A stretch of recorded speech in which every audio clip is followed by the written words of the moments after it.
നവോത്ഥാനം, ലിംഗസമത്വം, പുരോഗമനം ഈ ആശയധാരകളെ ഉയർത്തിക്കാട്ടിയായിരുന്നു സർക്കാർ ശബരിമലയിലെ യുവതീ പ്രവേശനത്തെ അനുകൂലിച്ച സത്യവാങ്മൂലത്തിന് നിലപാട് തറ ഒരുക്കിയത്.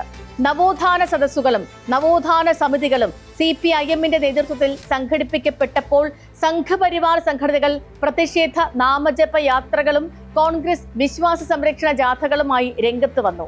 സർക്കാർ വനിതാ മതിൽ ഉയർത്തിയതിന് പിന്നാലെ 2 യുവതികൾ ശബരിമലയിൽ പ്രവേശിച്ചതും തുടർന്നുണ്ടായ പുകിലുകളും നമ്മൾ മറന്നിട്ടില്ല. 2019 ലോക്സഭാ തിരഞ്ഞെടുപ്പിൽ ശബരിമല വിഷയം LDF-ന് വലിയ തിരിച്ചടിയായിരുന്നു. സ്ത്രീ പ്രവേശനത്തെ അനുകൂലിച്ച പഴയ നിലപാട് തന്നെയാണ് പാർട്ടിക്കുള്ളതെന്ന് CPIM general secretary MA baby ഇന്നും വ്യക്തമാക്കിയിട്ടുണ്ട്.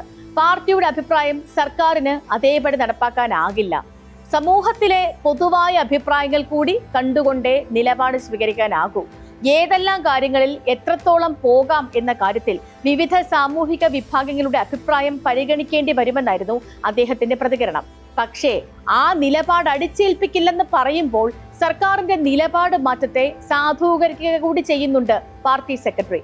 അതേസമയം വിഷയം തിരഞ്ഞെടുപ്പ് ആയുധമാക്കാൻ ലഭിക്കാത്ത നിരാശയിലാണ് കോൺഗ്രസും BJP-യും.